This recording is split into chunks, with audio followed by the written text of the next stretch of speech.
Welcome to Enough Talk, where we get real about what's going on in California and beyond. It's unfettered, it's unfiltered, it's unapologetic, and it's about time someone said it.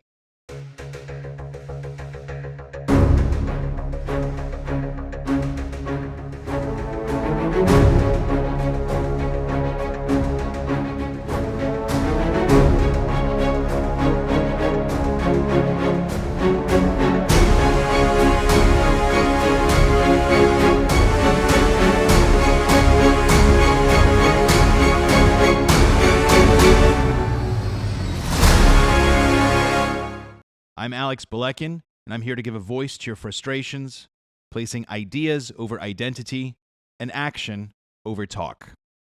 Today with us, we have Jordan Henry, the real Jordan Henry. And our conversation today is going to be less about what you stand for, because I think anybody within a school board meeting within about 2 city blocks can hear you with a megaphone and know exactly what you're about. But it's just about who Jordan Henry is and how you got here with us. So, Jordan, can you please tell us about yourself and introduce yourself to the audience? Yeah, thanks, Alex. It's really a pleasure to be here. What you're doing is great. Thank you for putting together this podcast and, reaching out to people where they are. I think it's really incredible you've been able to build this platform. So congrats to that. Really admire you, especially for your run for U.S. House. Mm-hmm. It's just fantastic that you have identified the problem, seen a path towards that, and gone towards it. So we need more people like you, and and taking on the responsibility that I've chosen to try to change things within the system, spreading awareness. So who I am, where I came from, and how I landed into this position is, like anybody else, a roundabout story, but it all makes sense in the end. I'm just a normal guy, middle-class family from a small town in Indiana. I grew up with pretty conservative values, even though I was a registered Democrat for years. I grew up in the LDS church. That's the Mormon church. And, in small town northern Indiana, there aren't that many Mormons, so I've always been used to being ideologically different than most people around me and kind of sticking to my guns. That's just been part of who I am since a kid. There were maybe 3 other Mormons in my high school, So, grew up in the church and, just had a really great childhood, playing outside, water skiing, and then also working a lot. I had a job since I was 13 consistently. I've never not had a job since then, and that's the way it was growing up. Everybody worked. So I painted houses, worked at McDonald's, worked at a golf course, mowing, driving city buses in college, cooking in kitchens, which is like the most stressful situation you can be in, and that really gave me a perspective of what it is to be a, working class, salt of the earth, normal person who's just going day to day, making ends meet without much help from, your parents or some fund somewhere, just making it all work. And that's basically given me the ethic that has driven me today, because during that time I was also, getting my bachelor's. I studied English literature and music at University of Michigan, got a master's at University of Wisconsin in music as well. And then ultimately came to California. My wife is a musician. She plays in the Los Angeles Philharmonic. And what instrument? She's second flute. Okay. Yeah.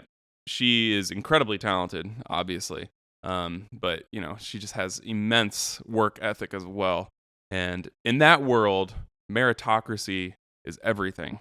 And, when I first moved here, I was working in music as well for about 8 years. And I ended up, writing music for TV shows, some film, video games, movie trailers, and the medium is the message in that world. Meaning, the work that you do cannot be sacrificed to anything. Like the quality of the work is paramount. And that's really the world that I come from. Ultimately, I went back to school for landscape architecture at Cal Poly Pomona, where I now have a job in that field. You know, I've had a strong value for being outdoors. I'm an Eagle Scout. I love camping, love hiking, and that's just been who I am, where I come from, and why I'm doing what I'm doing professionally. And now, being an American and having these fundamental values of free speech, individual liberty, the right to privacy, that is essentially what's driving this current iteration of my life. Making sure that the community knows how important it is to get their word out and to come together and basically fight for their right to preserve their families and their right to privacy and away from governmental intrusion.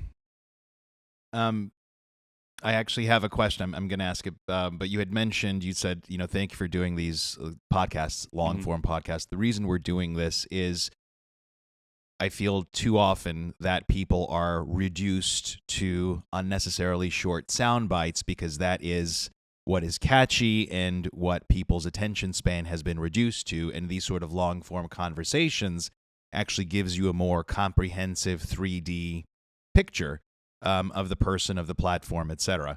And so what I was going to ask you is, you had mentioned that you were a music major, you did graduate studies in music, but you're now doing landscape architecture.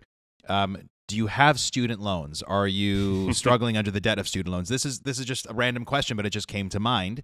So tell me about you and student loans and your experience with those. Yeah, I still have loans. I'm a 38-year-old dad with 2 kids and student loans. We focused on paying off my wife's loans initially. Mine were, I had way fewer loans, but I'm still working through that. Yeah, that's been a struggle, and that's all been for my undergrad too. Both my master's degrees were paid for. One was paid for by a scholarship at Wisconsin that was essentially free. I had to work for the university with a stipend. But at Cal Poly Pomona, I was going to graduate school, and then at night I would go home and make movie trailer sound effects and I was paying off my tuition just with selling music and sound effects to movie trailers. So, but yeah, I still have debt from student loans. Yeah, the more I get to know people, the more I realize that a lot of people have a lot of things in common. Student debt being one of them. I have student debt. So yeah, I just realized, when you hear about student debt and you think, oh, people are, struggling under it. I have student debt, you have student debt, a lot of us have student debt. And it's just one of those things that I've noticed that no matter who you are, I think a lot of us are getting saddled with it. So you moved out here, you started working in landscape architecture, and then now you got involved with the school. So tell me how that metamorphosed. So, Sure. That part of your life. Yeah. So, while I was at Cal Poly, they had us read educational theory. We don't have to get into it, but I was very shocked at what I was reading. It's this academic named Paulo Freire. And if you go read his book, Pedagogy of the Oppressed, I encourage everyone to read that book because it is by far the most influential piece of literature that is causing many of the issues that we're having today in Glendale and the public schools more broadly. And this is across the country, not just California. But in the schools, when I moved to Glendale, having my own kids, I moved here for the public schools. I've always been a huge advocate of public education. I came from public schools in Indiana, and I received an excellent education there.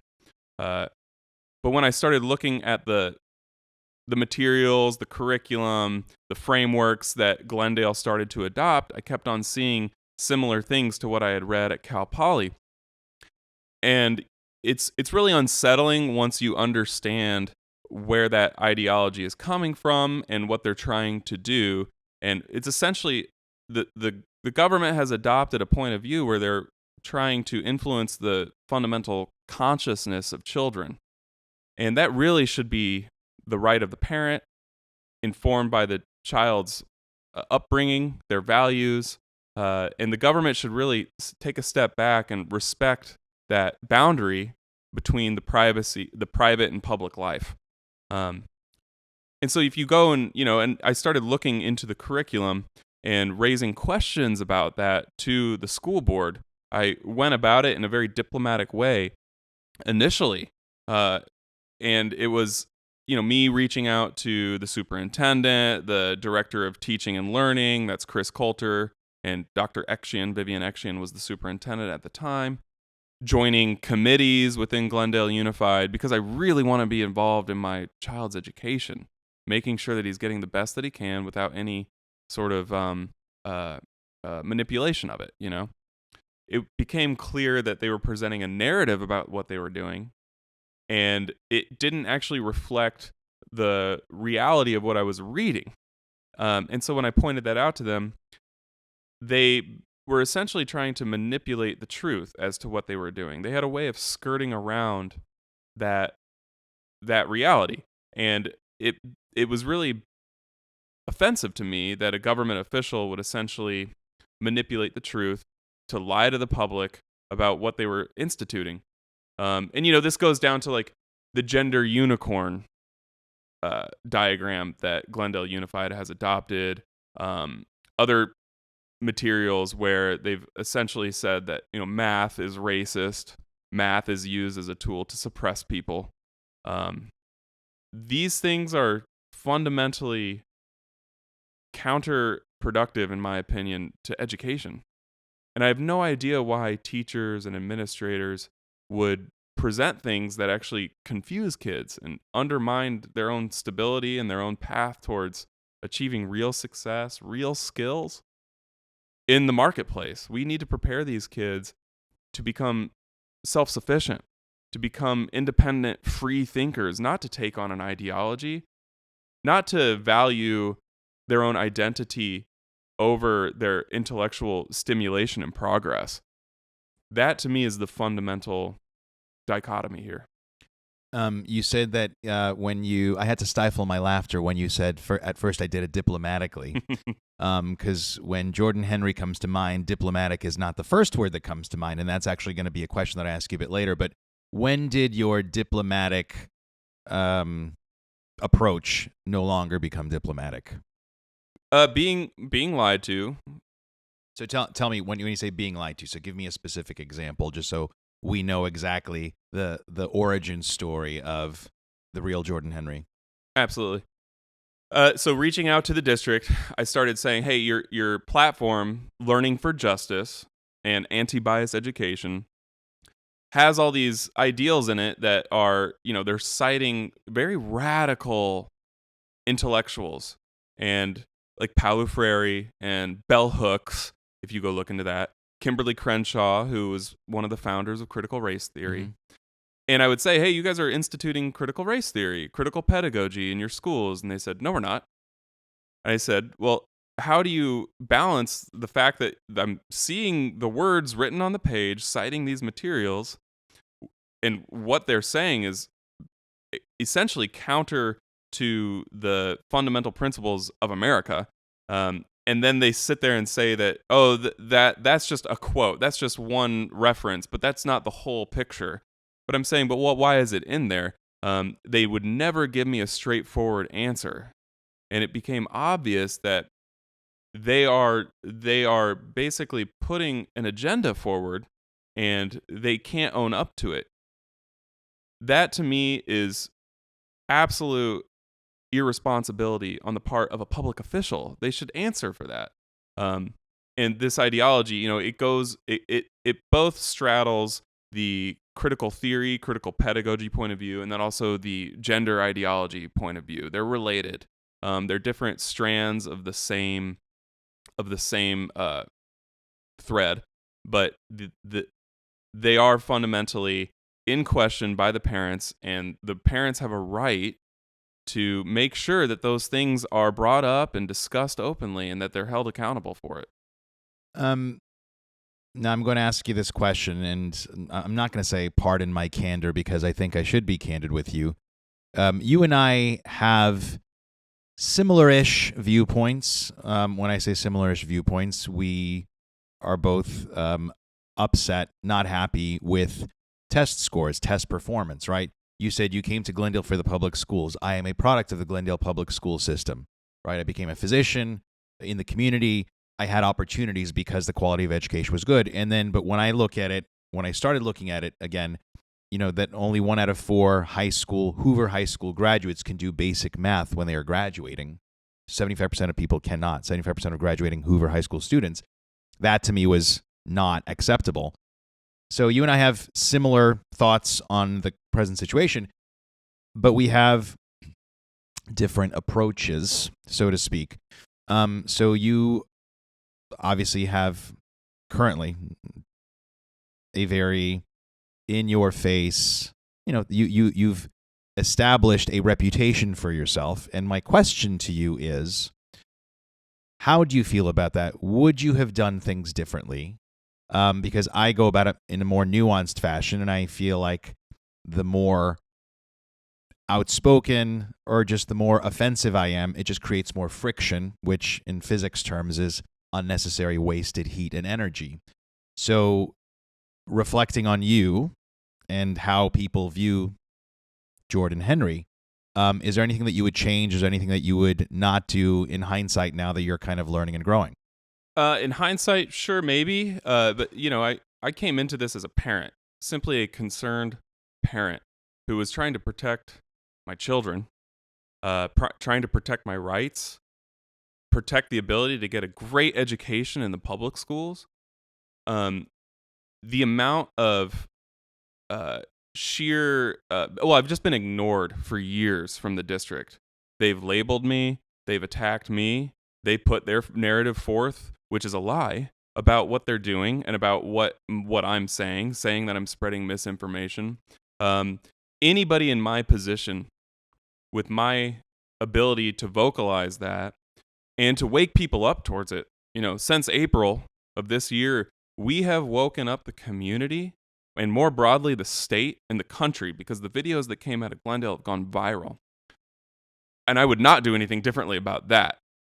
Making sure that people are aware of these issues is crucial, because their fundamental rights, the rights of their children, the ability to hold their families together is at question right now. And to me, it is a time to create friction. I wish that there were a way that we could work together with the district and the educational system more broadly. But there's a stalemate right now where they cannot admit that what they're saying is a manipulation of the truth or a lie. And parents have every right to be offended. I'm offended. I am personally offended by it. I wasn't planning on running for office when I started doing this, even since April. I had hoped someone else would run. But it became clear to me that I have to play that role, and I'm happy to take on that responsibility because it's so crucial. We need to take back the institutions that have been manipulating us. We have to change them to protect normal people who don't have a voice, who don't have the wherewithal to put all the pieces together. And for some reason, I've been given that ability in that situation, and I consider it my responsibility and my honor to take that on in full force. Do I regret some of the words and my approach? Sure, maybe. I think that I could be more. I could be more diplomatic now, and I intend to do that. I intend to change things within the institution, which I do respect. The institution in and of itself should be respected to the point that we have to change it. So I plan to learn from those blunders, I guess you could say, but apply a new path and a new means of communication. But it's just going to take cooperation from the district too, and they haven't taken on any responsibility for the severe issues that have occurred. So I'm going to ask you 2 questions in response to some of the things that you've said. One of them is going to be how you said that we're in a stalemate. And the other one, and the other one is just how you will work with the educational systems at large. So me, I have gone, not as a parent. Yes, I'm an uncle. But I've also gone to the school board meetings and also city council meetings as a Glendale resident, a graduate of Glendale schools, somebody who has become a success because of the education. I can name off all of my teachers from junior high and high school who, educated me, right? As I've said before, they focused on my IQ, not my identity. So when I go and I talk to these school board members and these city council members, I go very dispassionately with numbers, with details, with facts, and I set forth a solution. I define the problem and I set forth a solution. I see stone-faced individuals, or whether it's true or not, it doesn't seem like they're actually listening to me. It seems like they are hearing me out because that is what they're designed to do.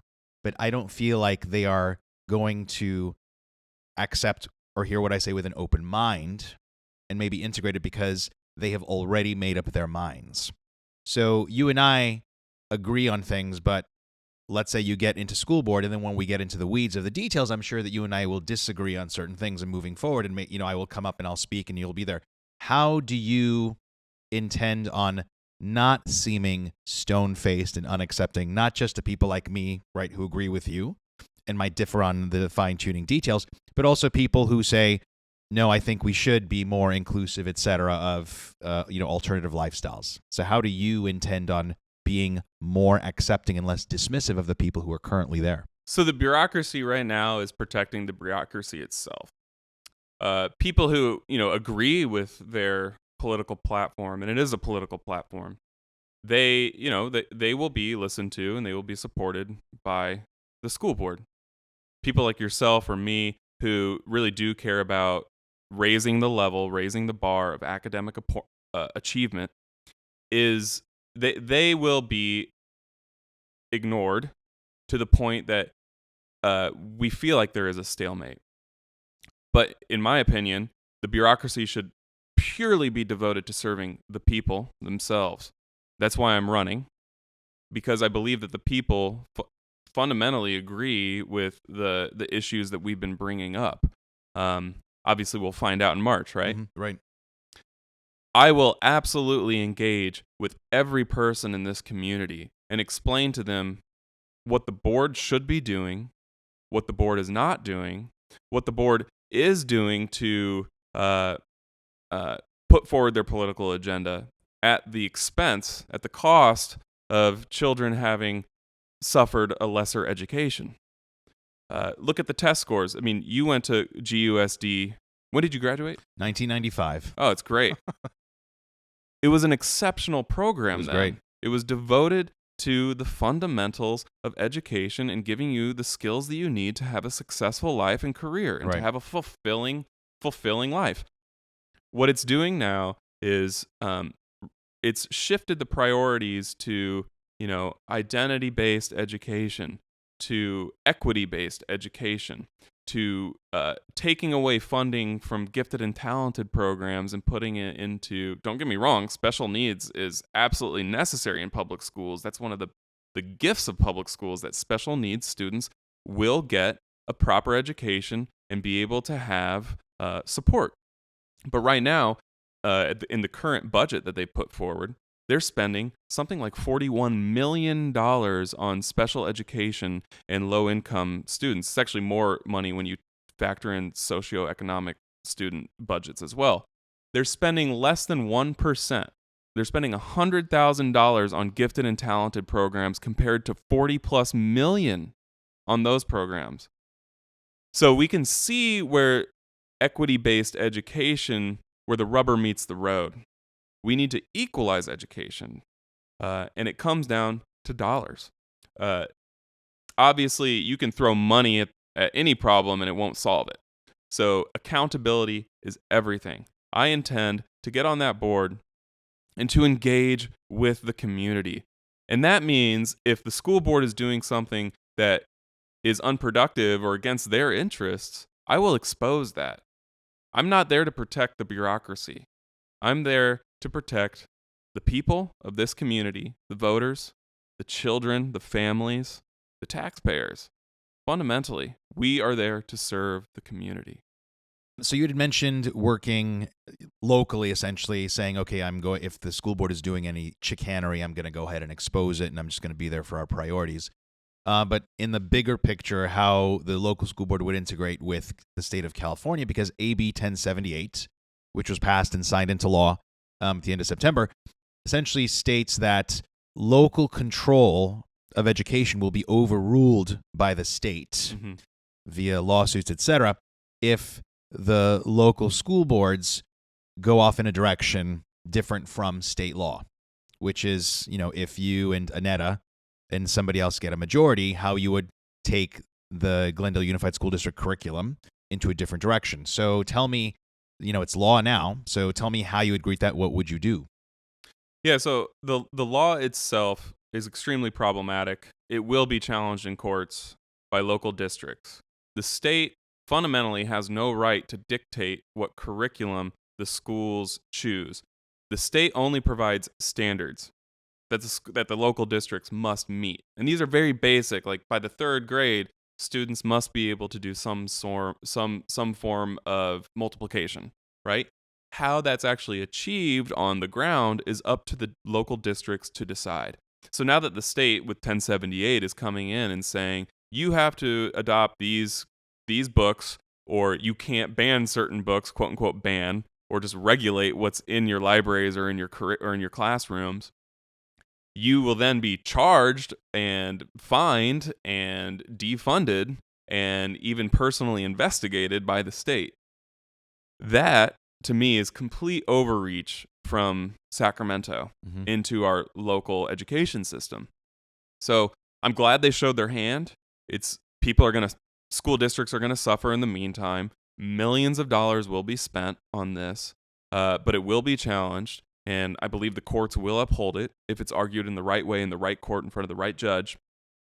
And I'm more than happy to take on that role to combat the state in what they're attempting to do. They've succeeded for now, but local districts need to challenge it. We've already seen that in Chino Valley right now. Rob Bonta, the state AG, is going after Chino Valley for their parental notification policy. And we need to repeat similar patterns here in Glendale. We need to join that fight and support local districts throughout the state who are fundamentally standing up for parental rights, local control. You had mentioned previously, because you and I had talked about the Department of Education. So I'm running for Congress, as you know. And then we had talked about the Department of Education. You wanted to abolish it entirely, I believe, if it's up to you. Is that correct? Is that a correct statement? The Federal Department of Education? Federal Department of Education, yes. I agree with people who want to do that. Yeah, absolutely. Now, the problem is money. Right. The reason why the Department of Education is so valuable to local districts is because they provide federal dollars, and that comes with strings attached. Right. There is an agenda at play from the department. They're putting forward policies that then the districts would have to uphold, which I fundamentally disagree with. Abolishing the Department of Education is not something I'm running on. Right. That's not part of what I'm doing. It's not even remotely in the scope of a local school board. But what is in the scope is accepting those dollars. Right. I believe that the budget is bloated in Glendale Unified. In most public institutions, it is. There's a lot of waste, inefficiencies that go on. So yes, a lot of public budgets can be cut down to remove the waste and maybe redirect that money towards higher impact, higher yield programs. Yeah, and we really do simply need to invest in teachers, classroom materials, very practical curriculum, and students. That money should be going directly to those boots on the ground mechanisms to give our children the best education they can get. They need to have all the resources available. Teachers should not be paying a dime for materials in their classroom. They should not feel like they're spread too thin, like their time is being wasted on some of these programs. one of these programs would be social emotional learning. There's absolutely a need for students to feel like they are emotionally stable and safe, quote unquote, in their school district, in their classroom, and to feel like they're accepted and they can communicate freely with their teachers and their peers. That's essential. But do we need to institute a bureaucratic mechanism through some private contractor to basically create surveys for students to be data mined? That's essentially what's happening. They're creating a digital profile with millions of dollars on your child to track their progress, and it's extremely subjective. Many of those questions are intrusive. They are optional, so if you're a parent in Glendale, please opt out of these social emotional learning programs and surveys. But this kind of thing is an absolute waste of time. It takes away from teaching students what they need to learn to become successful in their future.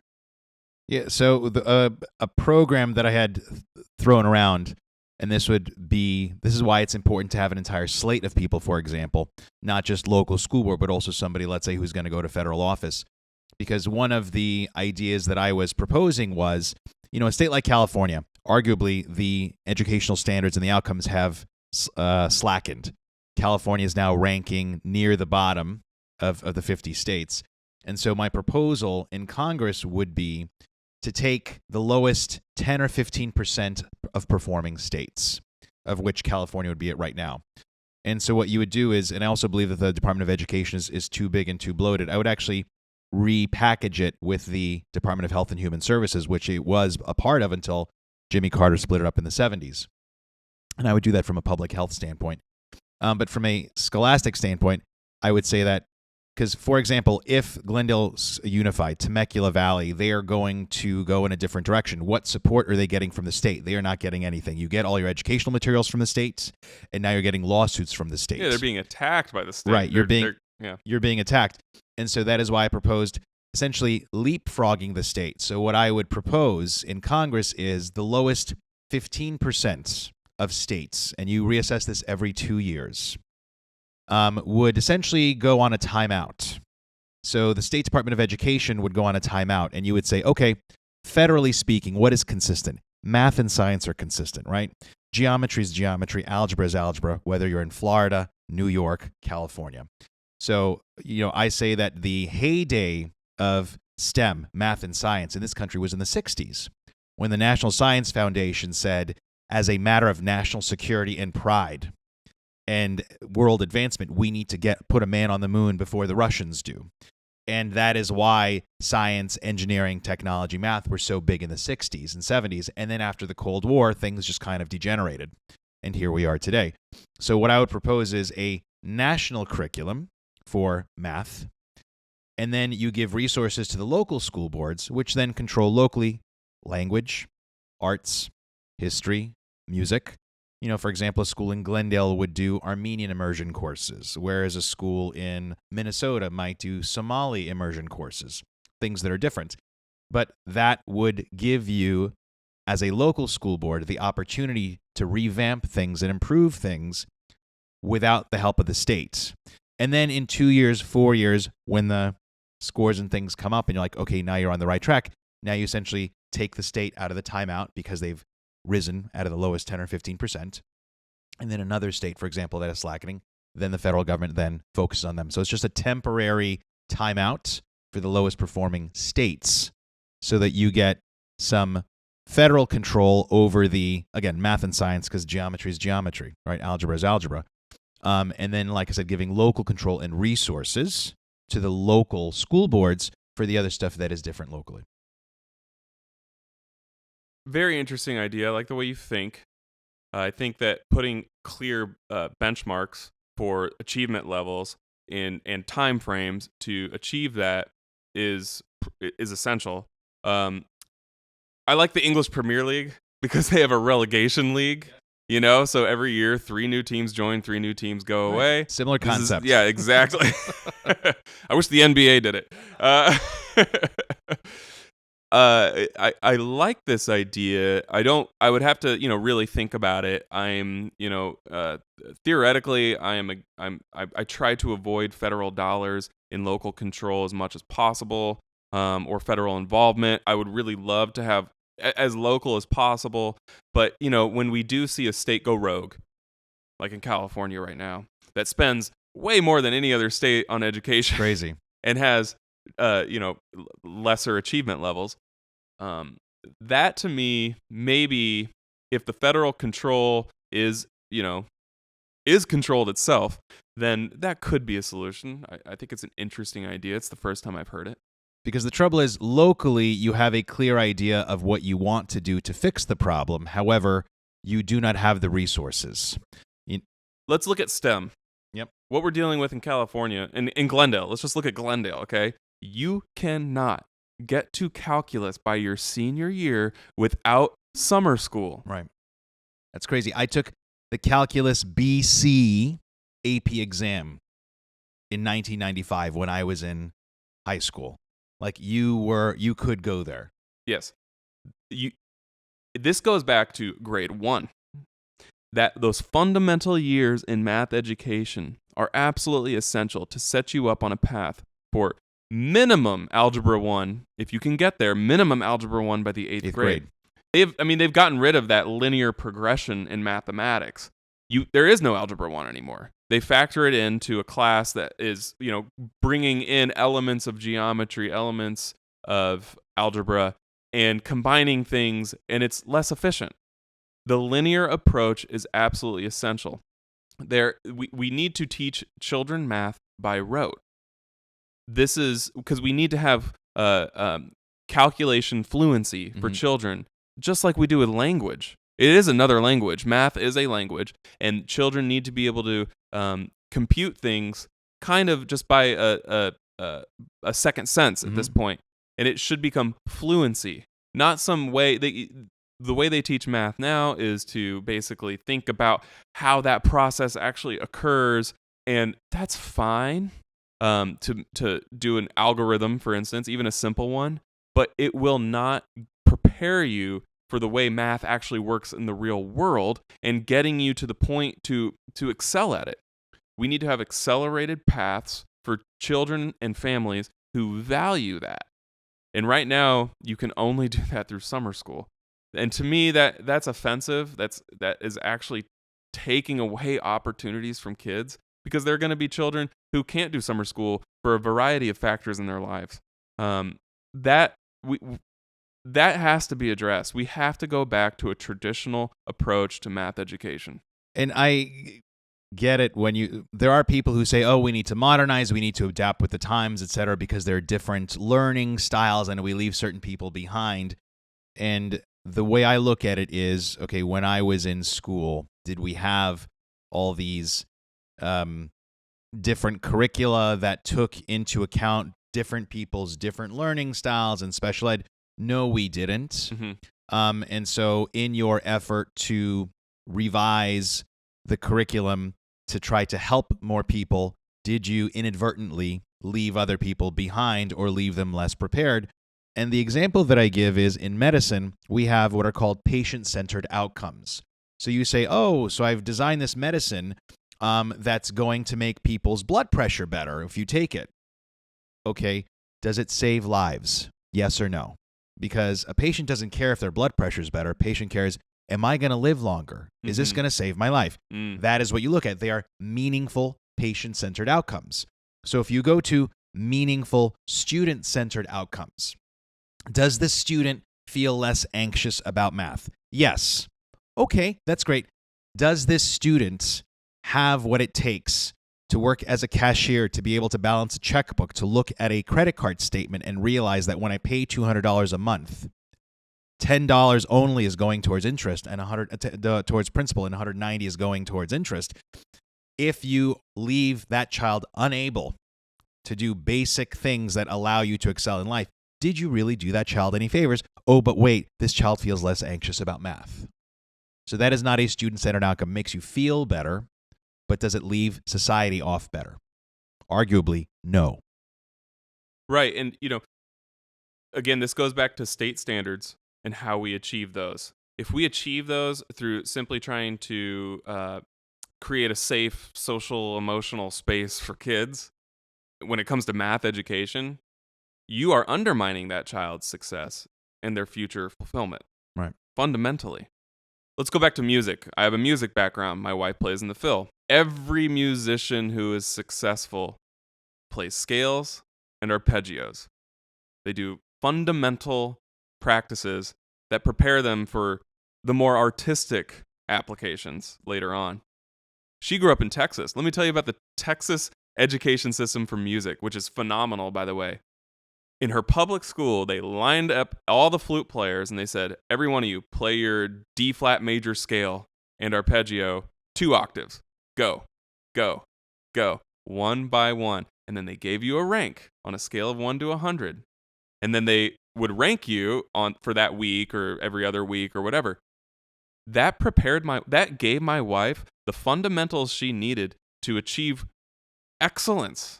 The same thing applies to math. The same thing applies to reading. The same thing applies to every educational field that we could think of. We have to set a standard to prepare our kids for success in their future and fulfillment. Speaking of repetition, okay, I looked at the LAUSD curriculum this week, upcoming at LAUSD, for elementary schools, I believe, is coming out week. Elementary school coming out week. And I say repetition because, so there was gay pride, there was Pride Month in June. I think there may have been a Trans Awareness Week in September, if I'm not mistaken. And now we have, for the elementary schools, Coming Out Week. And me as a gay man, my school never had a Pride Month. We definitely didn't have a Trans Awareness Week. We didn't have a Coming Out Week. I got to figure out my sexuality just fine. And I ended up a successful, well-adjusted individual.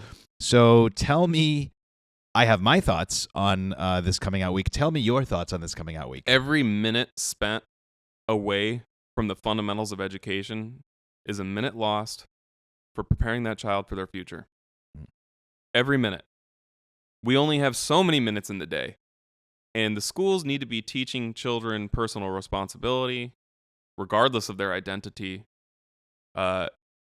discipline, efficiency, how to make themselves great. Right. Really investing in themselves and their skills that transcend identity, that transcend their sexuality. And I mean, the fact that the government is now honing in on the sexuality of children and a specific type of sexuality of children should be a red flag to anyone. I mean, was there a straight week? Was there a straight coming out day? I mean, sure, they could argue that every day is straight day, but now that's being inverted because, I mean, these repetitious agendas that are being placed within the public education system they're showing their hand. Mm-hmm. They have a clear purpose here. And the parents need to rise up and have a clear purpose to invest in our children, invest in their futures. That's all I care about. And that's really all that most people care about. And me, just on a more global scale. So you talked about identity, where they're so fixated on identity. If you look at LAUSD, West Hollywood Elementary School, okay, 5th grade math performance scores, West Hollywood Elementary and LAUSD, 65% pass. Sunland Elementary School, also LAUSD, I think it's about 20% at 5th grade, the math proficiency. So you have West Hollywood Elementary, which is about 2/3 white. You have Sunland Elementary School, which is, I think, about 90% minority, 90% Hispanic. Mm-hmm. So for the California, the Democratic Party that espouses identity, they have sure done a very good job of creating disparities between those two identities by the 5th grade.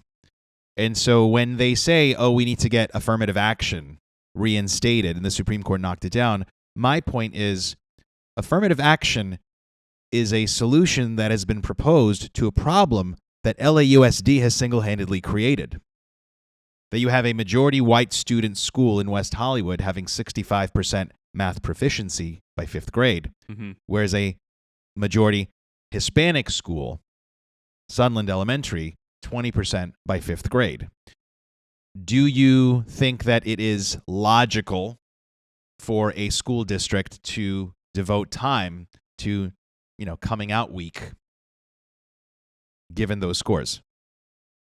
The schools that are underperforming, and they're in Glendale, for instance, I live in La Crescenta, those schools are overperforming. Right. They're fantastic schools. They put out great test results. The schools that unfortunately are in the southern part of Glendale, they struggle, and it's deeply offensive to see that happen, especially when the school board keeps on repeating their value of equity. I want to equalize the education. I want to take away all distractions. We need to be meeting with parents, making sure that the system is set up so they have a support mechanism for these kids who clearly need extra attention on the fundamentals. It actually affects me emotionally to see kids not receive the education they need to transcend their economic and social environment. Right. Regardless of race.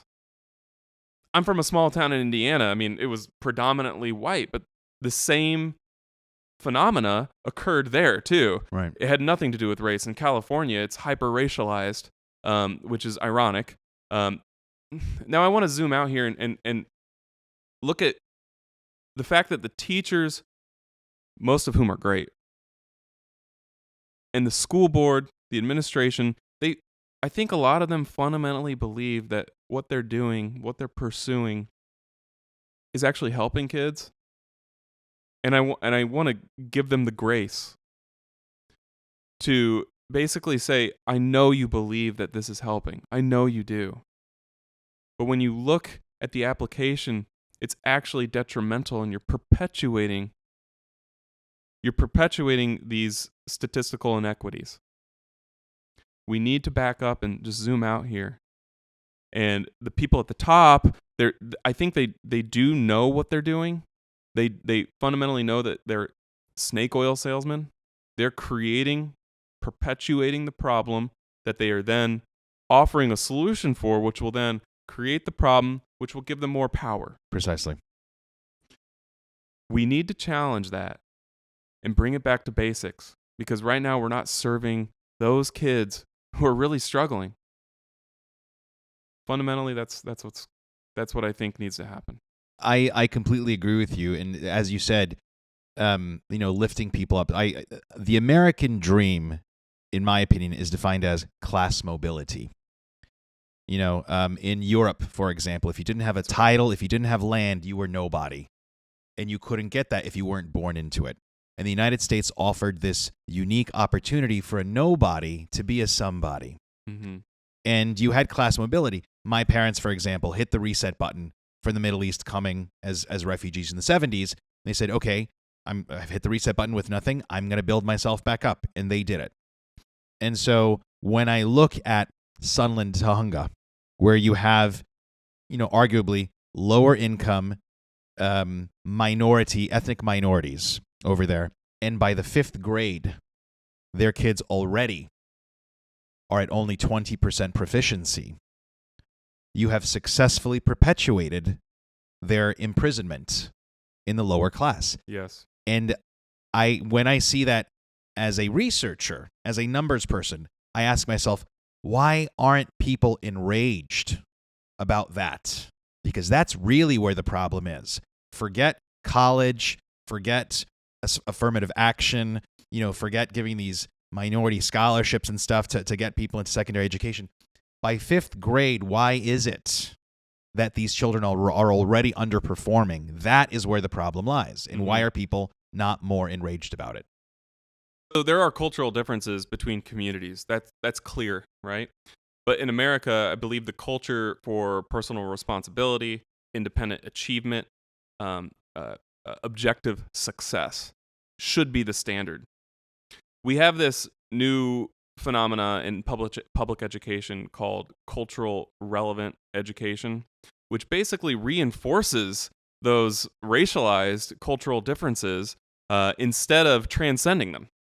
And they say we've all seen the most extreme examples of people saying like, "Oh, being on time, being personally responsible, achieving blah blah blah is whiteness." This to me is so offensive and anti-American. They are trying to reinforce the negative aspects of what you're describing of the socioeconomic phenomena instead of reinstating or instilling these fundamental values of personal success. And that is the snake oil salesman fundamentally. That is what they are doing. And my job is to represent the people who understand like fundamentally what is going on, like on a deeper level, but don't have time, don't have the ability or to verbalize that, to attend school board meetings, to challenge the system. My job is to take that role and to represent them and their kids. I'm in complete agreement, and just the microcosm of my house and probably every ethnic minority who's gone to school here in the United States. My mother terrorized me and my sister. And if there wasn't academic excellence, the slipper came out. The slipper and the threat of a smack right across your bum came out. And, she was not enabling, she was terrorizing, but she was terrorizing because she loved us and because she wanted to see success. And I agree with you that this apologetic, enabling, explanatory, we're doing this so that you don't feel bad for underperforming, that needs to go. I think F. Somerset Maugham said it best. If you in life, if you refuse to accept anything but the very best, you often get it. Mm-hmm. And I think just establishing that high standard and saying we're going to hold you to it, not because we want to call you stupid, but because we want to inspire you to reach that bar, I think is a cultural. It's a cultural factor that needs to be brought back and reinforced. Yeah, and the immigrant story seems to be a common one. That value system where you're like, okay, we're starting fresh and we have to do it right and we have to invest in our families and our kids because we love them. Mm-hmm. We are going to be hard on them, right, to discipline them so they can actually achieve greatness. I come from a family in the Midwest. We were farmers for generations, okay? Dairy farmers. Mm-hmm. My grandfather was the first one to receive a college education, both sets of grandparents. And they became educators. One was an educator and one was in the ministry in the Methodist Church. My father then became an attorney. He got a JD in Indiana and was a prosecutor. And education was always this understood undercurrent that my family really, really valued. We were always reading. We were always challenged. We were always talking. We were always discussing what we learned in school and what that meant to us. My dad actually, he's a funny guy. One time I got a B, okay? How dare you? Yeah, exactly. And he was like, he looked at me directly, and I was upset that I got a B, not him. And he said, grades don't matter, Jordan.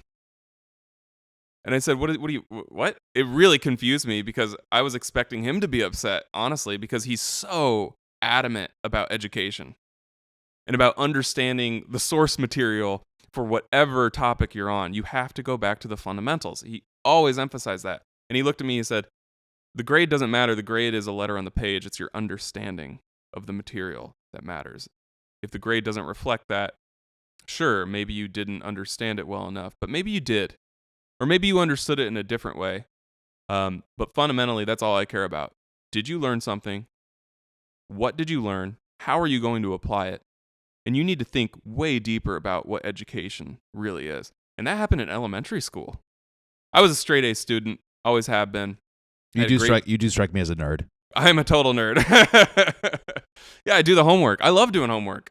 I love it. That to me is a joy, because I learned really young that my identity is comprehension and application, not just a letter on a page. That is so much more deeper and fulfilling. We're getting close to wrapping up, so I wanted to pivot, and we talked already about one law, AB 1078.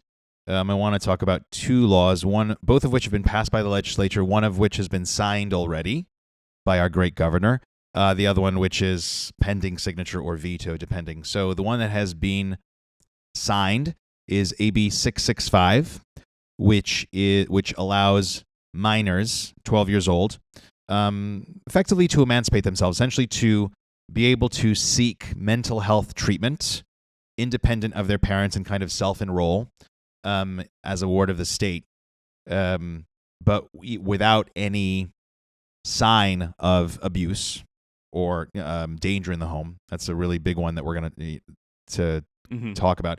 And the other one is SB 596, written by Anthony Portantino, your opponent. My opponent, correct, which is called the Parent Silencing Act, which in the text would criminalize speech as a misdemeanor with a $1,000 fine, anything that, quote, annoys, alarms, or causes emotional distress, end quote, in people, teachers, school board, and not just at a school board meeting, but something that you, for example, say on social media, Facebook, Instagram, Twitter, known as X.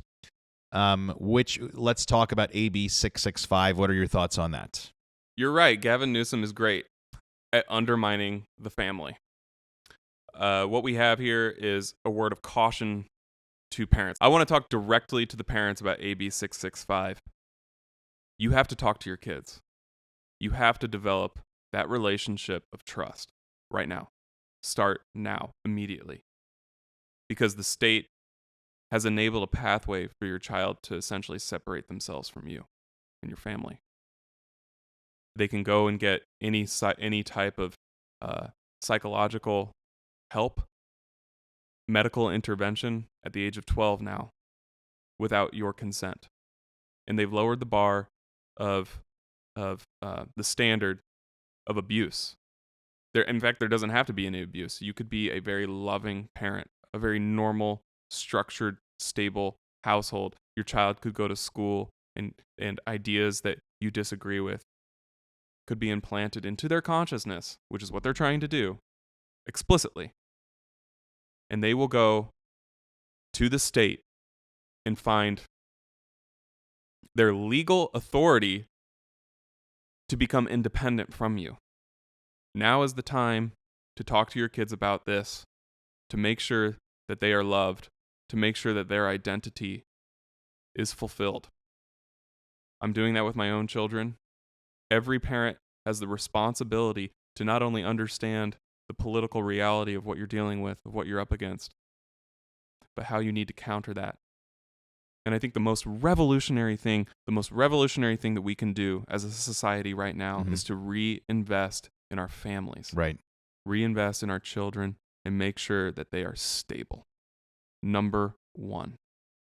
And me, from a medical standpoint, right, as a physician, as a researcher who writes clinical practice guidelines, number one, a child 12 years old does not have capacity for medical decision making. That child is not yet mature. In medicine, with decision making, the first thing you ask to yourself is, does the patient have capacity to make medical decisions? Adults sometimes do not have capacity. For example, Senator Dianne Feinstein, advanced in age, 90 years old. She had her daughter making medical decisions for her. So a child at 12 years old will not have capacity to make medical decisions and will need an adult, a supervisory adult, which is going to be the parents, if that child is not an orphan, for example. Now, you wouldn't have the parents make that decision on behalf of the child if you suspected that this was an abusive home and that the parent is somehow going to punish the child or the child is in danger. AB 665 has no such requirement Mm-hmm. of there being a dangerous environment. So that is number one. Number two, even if you said, okay, this is a dangerous environment and the child is going to become a ward of the state, and you get psychiatric care delivered. And a lot of these kids, again, there's anxiety, there's depression, there's a personality disorder, some sort of life trauma that has caused emotional trauma and a mental illness. If, let's say, the child has gender dysphoria, the clinical practice guidelines state that a child under the age of 16 who has gender dysphoria should be evaluated in a multidisciplinary clinic. Therapists, social workers, physicians, different physicians, a psychiatrist, an endocrinologist. And if you're going to be a ward of the state, that multidisciplinary clinical setting does not occur in the state. You maybe have one social worker, one therapist. So the state, number one, has not given a good reason to have a responsible adult have medical capacity for decision making, but also number two, does not have the infrastructure to deliver care that the guidelines recommend as far as something with gender dysphoria. So on multiple fronts, this law is flawed, but until it is challenged in court, I agree with you, Jordan, that parents just need to talk with their kids, be completely open and honest, because the last thing you want to do is discover that your child has run away and become a ward of the state. Mm-hmm. Yeah, absolutely. Those are all valid concerns, and I'll take the next step and state, what if they do get that multidisciplinary review of the child, Yep. and every discipline agrees that the child should be affirmed, which is the case. There are many of these institutions, especially in California, have become politicized. Right. And identitarian politicization is the problem. Okay? The corruption of the institutions needs to be called out directly. Because even if every situation that you just described was in place and they all fundamentally failed at preserving the child's identity, it could destroy the child. Right. The parent, this is the crucial role of the parent, is that they are the ones to raise the child, to instill those values and that stability that we just discussed in an inherent consciousness that is the most revolutionary thing a parent can do for the kid. I'm so fearful. I'm so fearful of what could come if institutions continue to fail at common sense. Right. Really.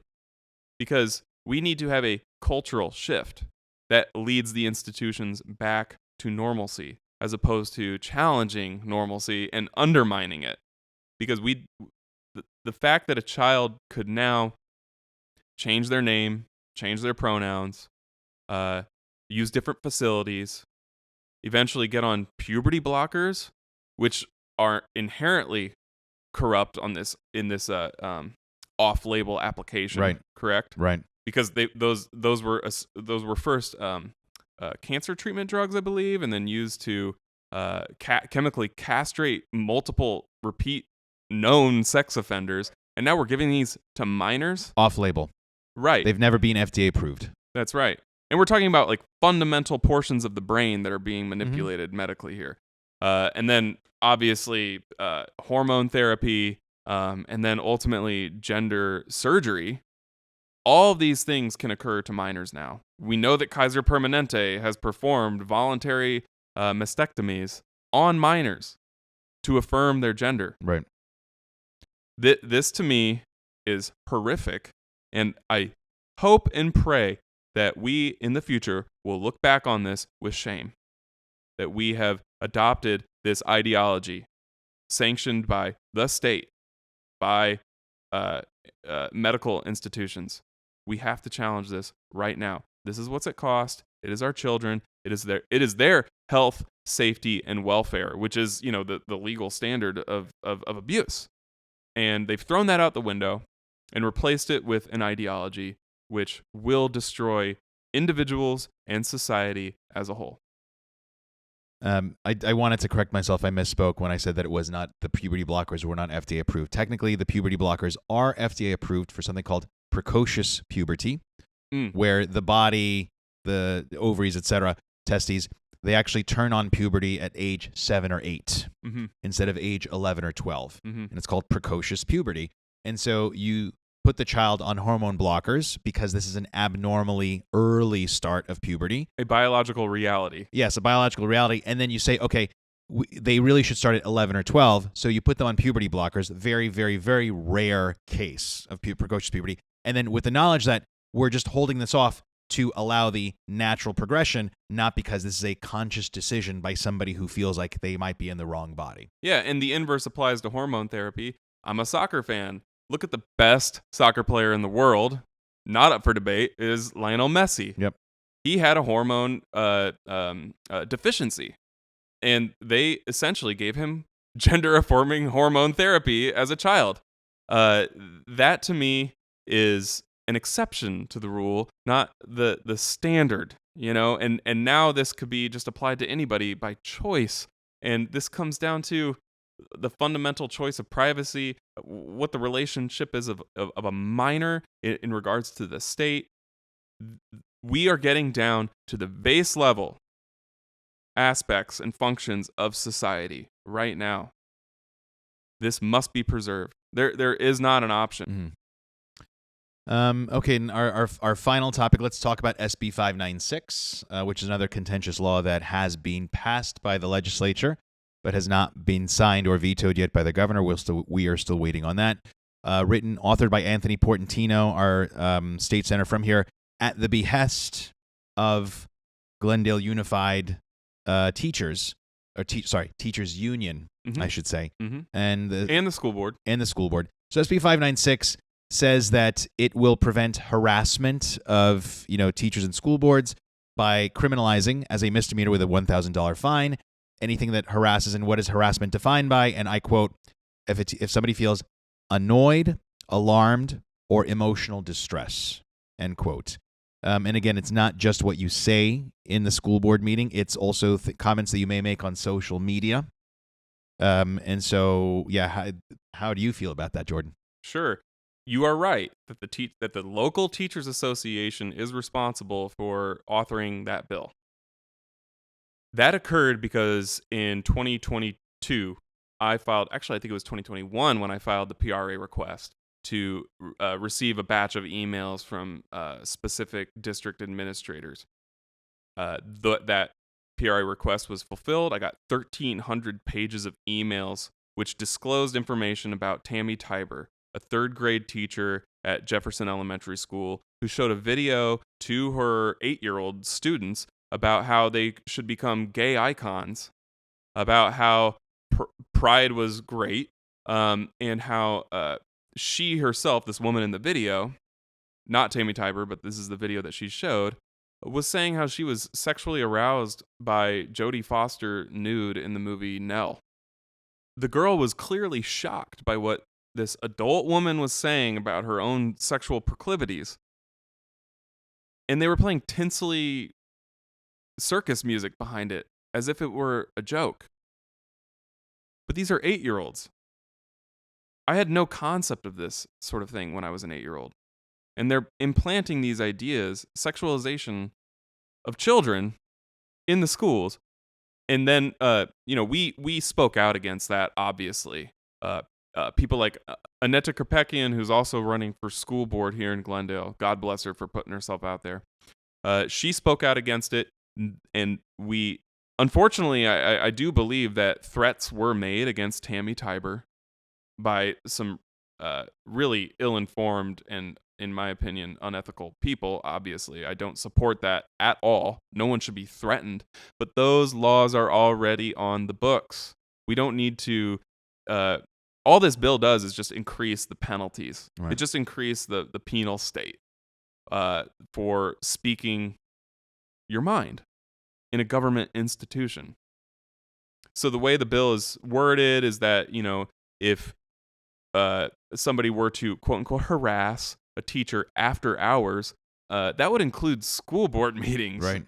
That the bill clearly needs to be reworded, but it hasn't been. That's still on the books. Or just taken off entirely.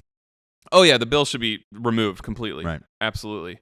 I actually argued for that. I wanted to meet with Senator Portantino about this. How did that go? He refused to meet me. Sounds about right. A group of parents, including Annetta, went and met with him, and my name was on the list to meet, and he said he refused to meet with any of us if I were in the room. Mm-hmm. This is my representative. Yep. I then approached Senator Portantino 2 or 3 weeks later publicly.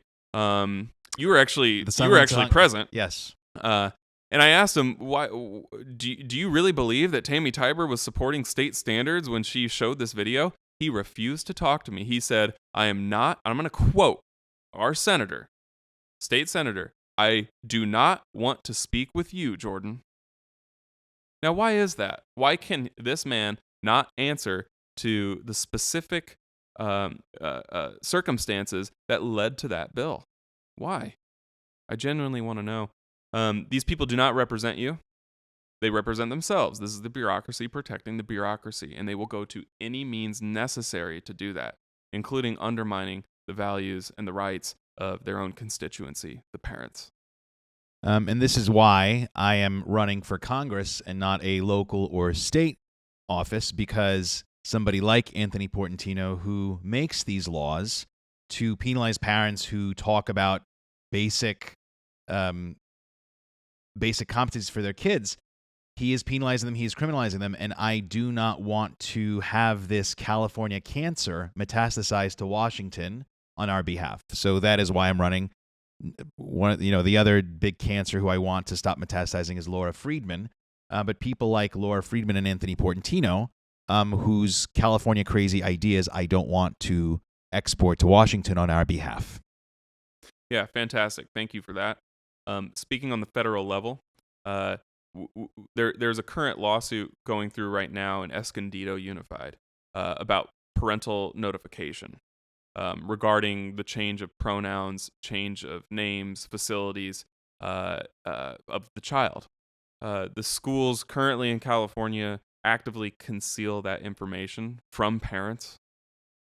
This is an obvious overreach into the rights of privacy for families, children, parents. The judge in this case on the federal level is just upholding case law that's already existing, which states that parents have the right to be informed and actually dictate the path of education for their children, especially when it comes to these private issues. There is a current stop to that specific policy in Escondido Unified, but other judges are watching that right now, even at the state level. That's a federal case. And so Chino Valley, like we had mentioned, is being challenged by Rob Bonta and Gavin Newsom and the Democratic regime to, basically they want to just simply inform parents, especially if there is like a real case of abuse going on, but also if their child is changing their identity. That we're going to see the results of those lawsuits. And we also need to follow up with that with legislation. And I hope you will have the chance to be involved with that. The legislation already exists. We already have those rights. That's already been established. But there could be ways at the federal level to pass laws that really do enshrine those, where the states have to inform parents. I hope that occurs. I hope that Congress wakes up to that and they support the judicial system as well. Seems like pretty basic, reasonable ideas that sadly have to be championed and legislated because of all these attacks that are happening on parents' rights. So, Jordan, I also want to ask you about one of the larger developments in Glendale Unified right now is a recent arrest for charges of child molestation. The alleged individual is Pedro Tellez. Why don't you tell us more about that? Yeah, I've spoken about this regularly since this came out. It's deeply disturbing. As a parent, I cannot fathom the pain that these kids and their families are going through. I pray for them. I also pray that the truth comes out, that we confirm if these allegations are true. Pedro Tellez was an employee of Glendale Unified. since 2015.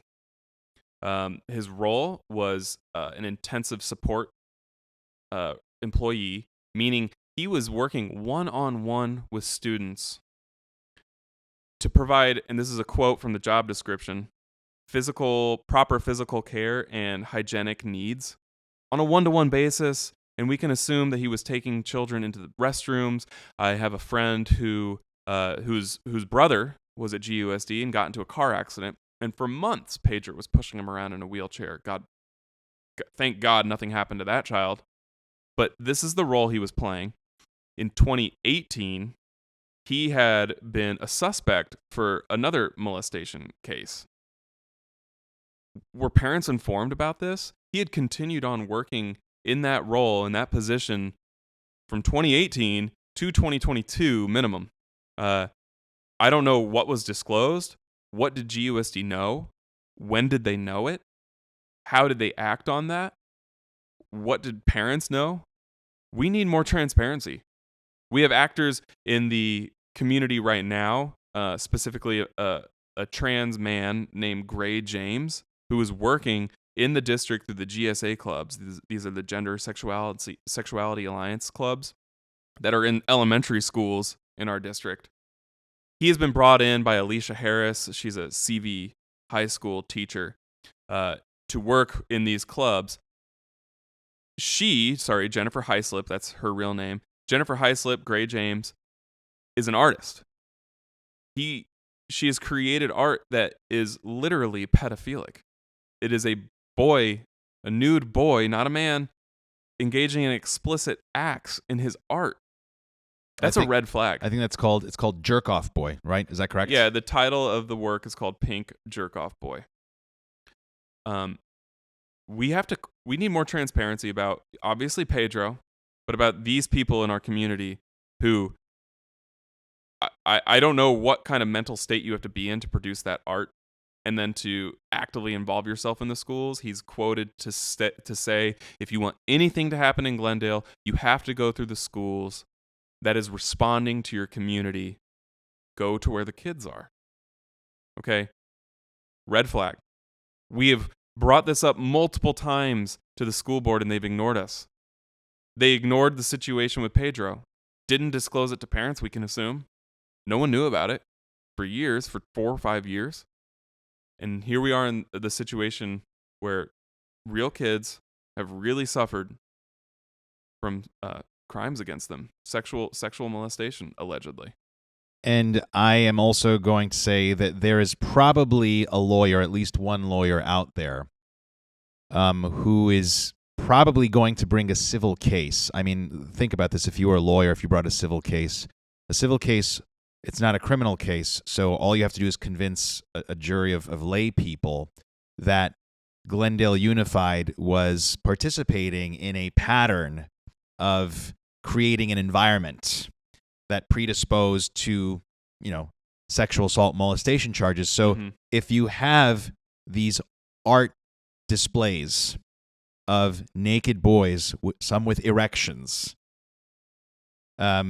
I think one of them actually showed ejaculation, if I'm not mistaken. You have those in the schools, and then you have somebody who molests a child.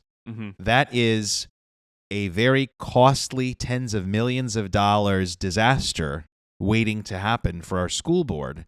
And then we have no resources left for the students to actually get anything done. So that's a ticking time bomb waiting to happen. Yeah. So that specific art was not shown in the schools. Okay. I want to be clear. But the artist is directly involved, and he has been supported by the board and by city council, too. The organization Glendale Out was actually formed in part through the schools. Right. They used to be called Gaydale. That name was changed to Glendale Out specifically so students, minors, can feel comfortable with changing their gender publicly. With Pedro, someone at the district knew about this. Obviously.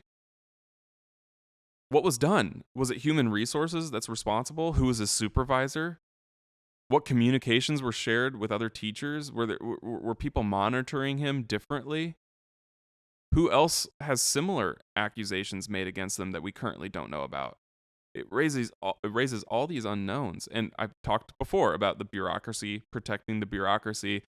This is what this looks like, where the institution has become so self-interested that if they really did represent the people and the parents, they would have removed this man from having any engagement with children. Obviously, you can't fire him for being a suspect, but put him in a desk. Keep him away from kids. Give him some menial job where he's just crunching numbers. Right. Do not have him around children. And if you do, make sure every parent signs a consent waiver. That didn't occur. Yeah. So, Jordan, as we're wrapping up, are there any events that you want to tell the audience about? Any things that you want to remind them of? Yeah, you can follow me on Instagram at Henry4Glendale, the number 4. My website is the same, henry4glendale.com. Please check out my platform. It reflects everything we've talked about here. And please contribute to the campaign. We are up against the teachers union. They will spend top dollar on this campaign. We're talking about maybe even 6 figures on this. Wow. Yeah, they will counter this parental rights movement with everything they can, which tells you a lot, right? Mm-hmm. So please support me, please follow me, and please spread the word, especially if you're in Glendale and you know people who live in my area in La Crescenta. Excellent. And for the audience, from my standpoint, we have our Alex Teeny event coming up on October 20th in Glendale. So if you're interested in hanging out on a rooftop in Glendale and having some martinis with me, please go ahead and RSVP and we can get you into the party. So thank you, Jordan Henry, for this conversation. I've definitely got to know more about you, more about Jordan the person, that informs me about Jordan the school board candidate. And I would encourage people listening to engage Jordan. Otherwise, this has been our latest episode of Enough Talk with Jordan Henry. Thank you again, Jordan, for being with us. Please subscribe. Tell your family, your friends, and your frenemies about this. And please also support our campaign. Volunteers, contributions, no dollar amount is too small. Thank you, and we'll see you again soon.